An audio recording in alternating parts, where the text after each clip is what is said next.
Battlefield Hazard Zone has finally been revealed. The trailer looked pretty interesting, showing off some snippets of gameplay, but it didn't go heavy on the detail. I've got all the detail you need right here in this video. So sit back, relax, hit the like button, and get ready to learn all you need to know about Battlefield Hazard Zone. So first of all, some background. In the year 2040, a worldwide blackout event reduces the total number of satellites in orbit by 70%.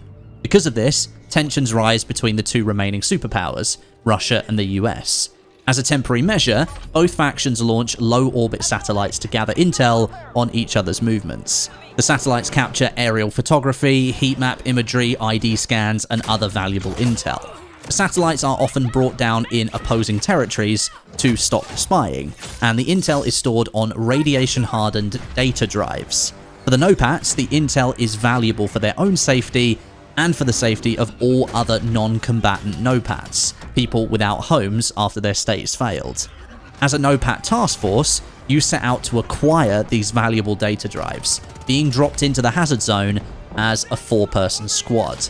Search the battlefield, acquire as many data drives as you can, eliminate enemy squads along the way, and extract alive before the storm turns the area into a no-fly zone. So it's an objective-based, squad-style elimination mode. Sounds a little bit like Battle Royale to me, even though DICE made it pretty clear to us along the way that they don't think it is. I guess what they're using to justify that opinion is that the mode is not all about killing enemy players and being the last squad standing, but instead, you focus on capturing those data drives, and eliminating enemies is simply part of that process. Remains to be seen how that's going to feel, but it certainly still has that aura of Battle Royale to me, and maybe DICE is banking on that just a little bit. There will also be some PvE elements built into Hazard Zone. Enemy combatants in the form of AI, called Occupying Forces, will also be attempting to safeguard the data drives and intel locations. They'll also try and stop you from extracting from the Hazard Zone. It sounds interesting, but we saw the intelligence of the AI in the open beta, and well, that left a lot to be desired. So let's see how it plays out in Hazard Zone. Hopefully the AI does a better job here. Now, when it comes to extracting from the Hazard Zone, there are only 2 opportunities to do so during a match, and they're time limited. They will occur at different times during the match, and they will only accept 1 squad each, meaning only 2 squads in total can quote-unquote win a Hazard Zone match.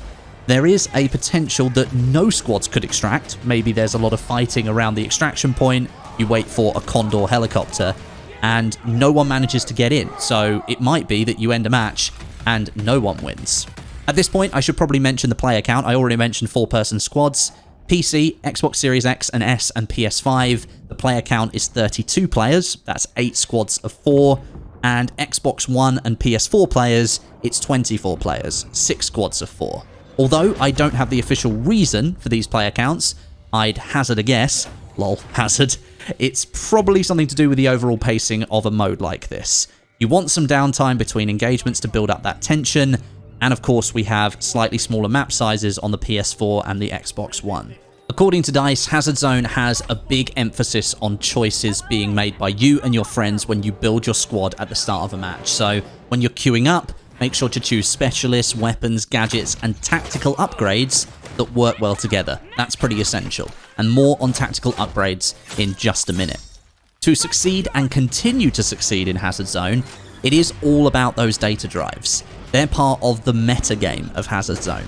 These data drives, they have value. Each one you earn after successfully extracting is converted into dark market credits. This is a Hazard Zone specific currency. You can then spend these credits before each match you play in order to buy and equip weapons, gadgets, and tactical upgrades that are unique to Hazard Zone.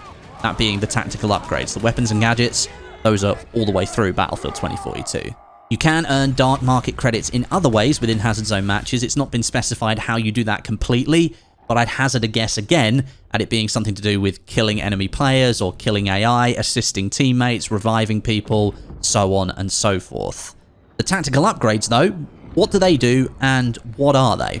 Luckily, I've got a full list here for you, and remember, these can be purchased before a round starts using dark market credits that you earned from previous rounds. The first one is called Starting Armor. It gives you a 20 HP boost in the form of an armor plate at the start of a round. The next one is Negotiated Bounty. This increases awarded credits by 50% for kills on occupying forces. That's the AI. Those first two are actually free at the beginning of every round of Hazard Zone. The next ones, they're all available for dark market credits. Squad Reinforcement, a reinforcement uplink that can be used to bring back killed squad mates, and that can only be used once. So you can't have multiple on your character, you can only have one at any one time, but good to know, revives are available in Hazard Zone. Quick Draw Holster, you can switch weapons 15% faster. Data Storage, data drive carry capacity increased by +2 spaces. Looks like you're going to have to share out drives amongst squad members if you're carrying multiple. Loadout Insurance, should you die in battle, a 50% reimbursement of your loadout and tactical upgrade cost is given at the end of the match. Biometric Scanning, spot enemies for 50% longer.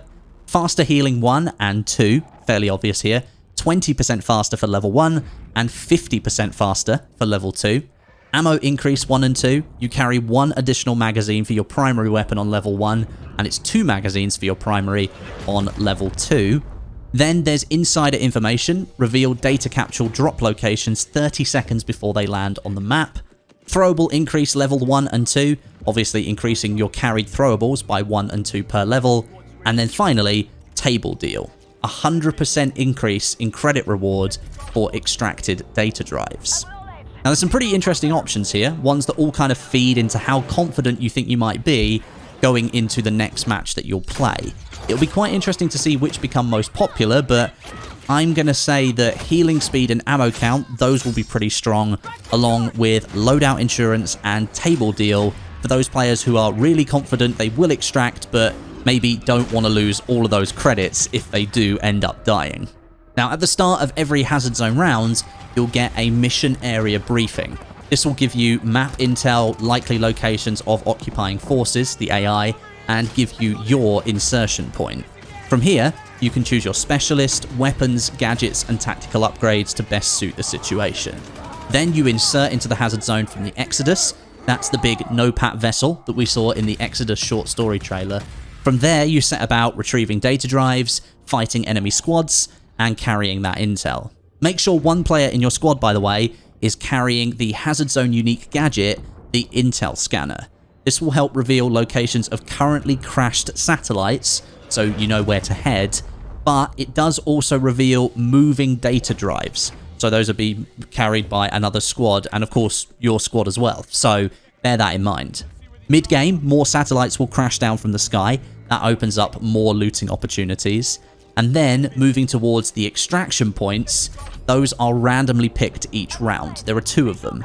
The first extraction point opens just a few minutes after a start of a match. So if you want a quick win, maybe you've got a few data drives, you and your squad can try and get out early, but of course you will have to fight other squads that maybe have the same plan. And then after this, the second and last extraction window, that opens roughly 10 to 12 minutes after the start of the round, and it's now or never basically. Either extract or you lose everything. Being rewarded is not dependent on an entire squad extracting from the Hazard Zone, however.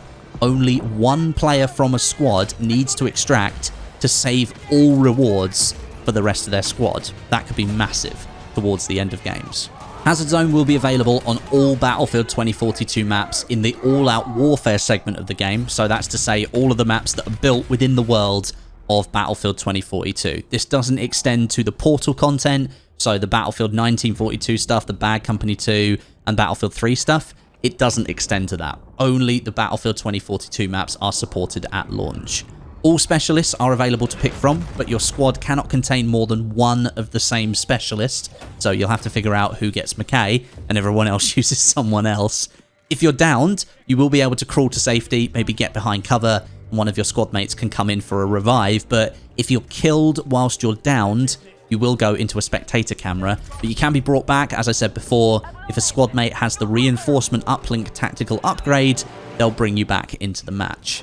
Now, that's just about everything you need to know about Hazard Zone. It's a squad-based battleground where you fight to extract with valuable data drives that convert into currency for your next matches, which you can then use to equip better gear and tactical upgrades, hopefully helping you in the next match.